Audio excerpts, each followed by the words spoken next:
Hi, welcome to the channel. My name's Pete.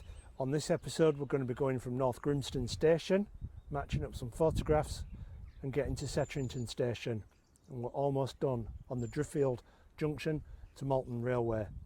So we'll get straight into it and we'll see what we've got here. So here we are at Grimston station, North Grimston station. This place had two stations built because the first one was inadequate.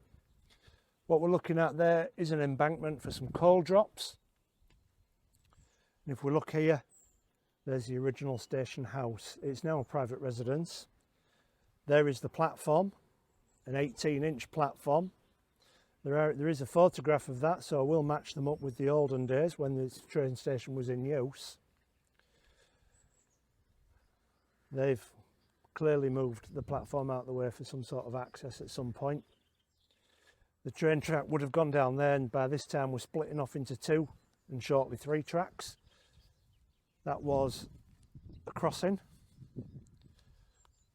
So going back this way, we have got the embankment for the coal drops. These ones are preserved incredibly well. The train would have gone across the top and dropped the coal out the bottom of the carriages. We can even get inside these. Look at how good these are. Amazing. We've got a concrete floor down there. Then we're going up to there. You can still see all the coping stones are in the end, on the ends of them. Almost perfect conditions. Just this next to last one here is going. And you can see how many coal drops there were there. Now that building over there was also part of the railway again, which is now a private residence. That was more than likely the goods office, and there is a photograph taken somewhere from here again, which I will match up for you where you can see what it was, of going up there to the cattle sidings, which were on the right, and then our track went straight ahead. And this was the second station to be built here, with waiting rooms, toilets. As you can see, that platform there is low, one of the 18-inch platforms. Money saving thing, which by sort of the late 1890s all the platforms had been raised. This one had the luxury of a completely new station being built and goods shed. Not goods shed, sorry, a goods house. Now that has been backfilled. You can see the height of this platform here, which is there. You can see the top of it below that white wicker fence. And they've backfilled it into the garden up there, but that is where the train line will have run. Straight through there. And over through there is where we're going to be picking it up shortly. I've just come to the back of the property where you can see the platform there just a little bit better. It does have those sheds on it, but that is one of the raised platforms from when they redeveloped the station in the late 1890s. So just before we move on, I've taken advantage of a high point near the station. This all down here is where the track ran. Down here there were some sidings, and that bit there is where the coal drops were, and the original station house in the back there, and the newer one here with the raised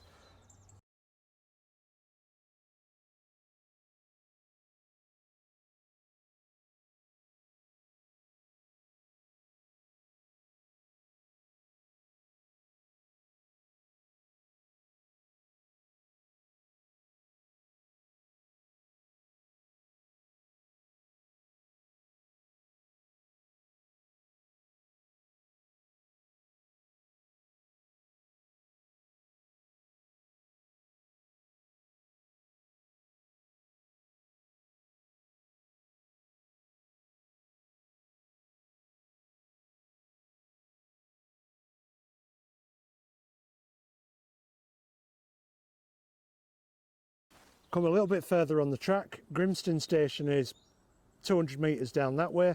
and then we start entering a cut-in. This is sheer rock face, and to show how high that is, our kids up there. But this would have been a bridge underneath the Langton Road, North Grimston. It's been backfilled, nothing left of it. The only thing to indicate that there was a railway are these steep cuttings here, just sheer rock face, and it's like that on both sides. Now I've had a look around, and there are little bits of brick wall here, and it's the same at the other side, but there is that there. Now whether that is ventilation for the wide bridge that this would have been, or perhaps animal crossing or something like that, difficult to say. But there is nothing left of this bridge. There is another one a bit further on, and we'll see what's left of that. So the view from the top of the bridge, that's the other side. This is the side I've gone down. You can see how far away that is down there, how deep that is, I mean, my mate. But there's nothing here, no parapets on either side.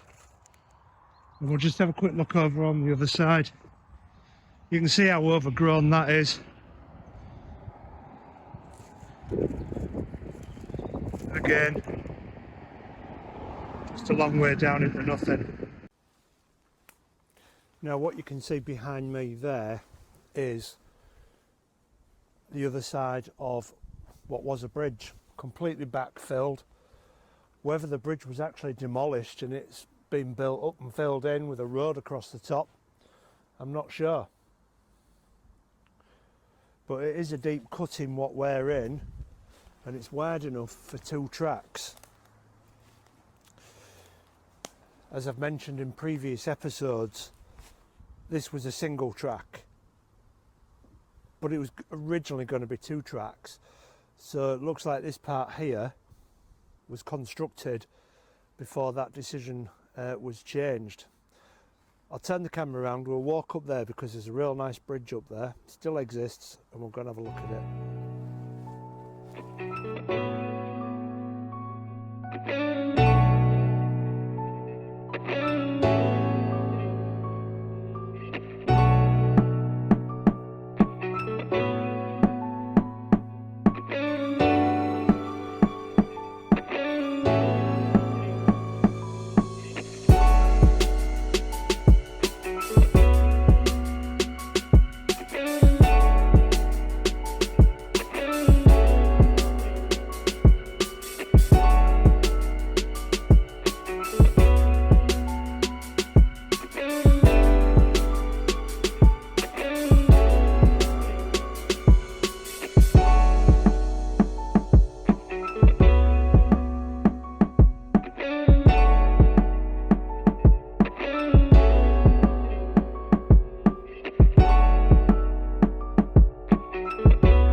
I'm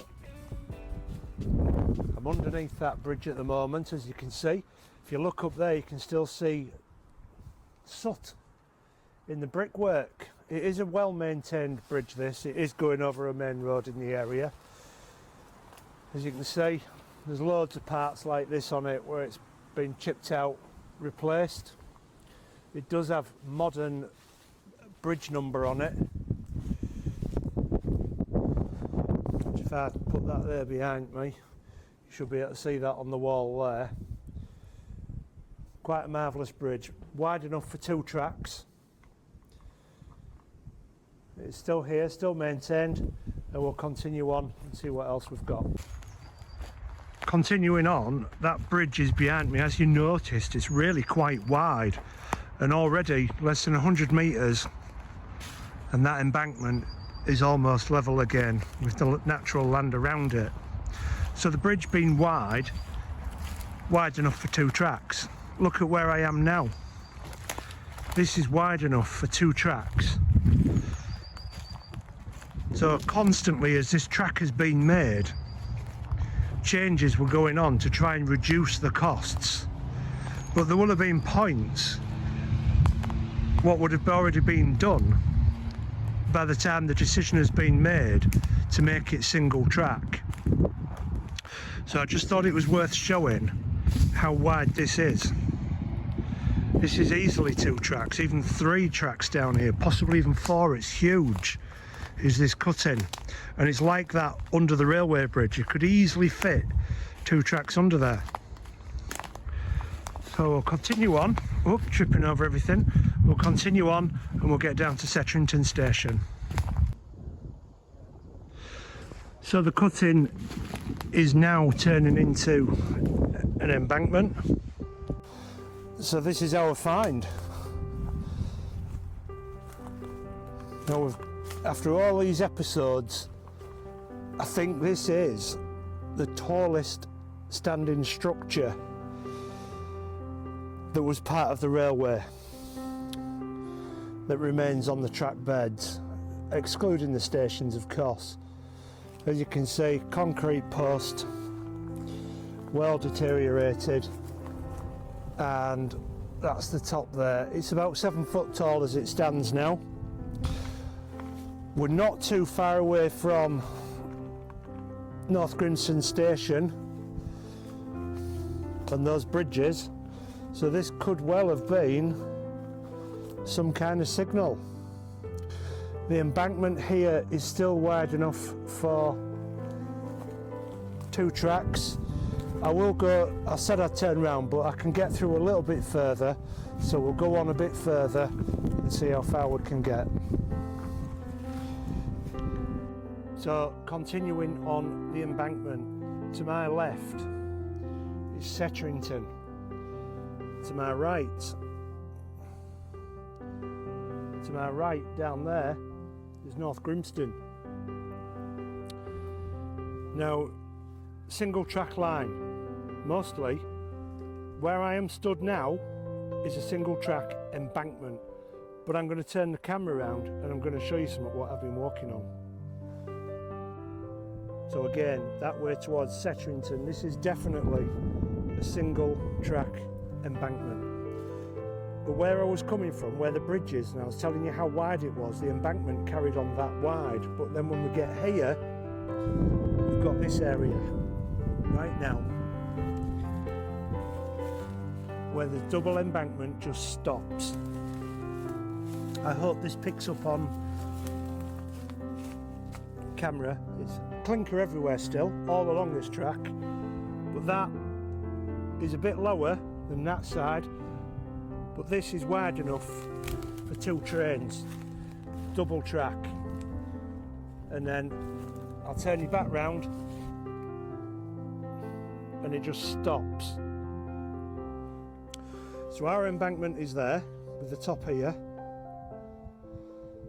Down here is where it just stops and goes to nothing, but the edge of the embankment is there. So they must have been doing this as a double track right up until the point where the decision was made that they couldn't afford to do it. make it single track, and this is where they will have stopped on this part. Right, that's definitely as far as we can, so we're going to go back the way we came and get round to where the viaduct was. So we've got the big embankment here coming from North Grimston. This is about where we walked to. We've come off the track because this is just impassable, but you can see the viaduct there, and that is where the old viaduct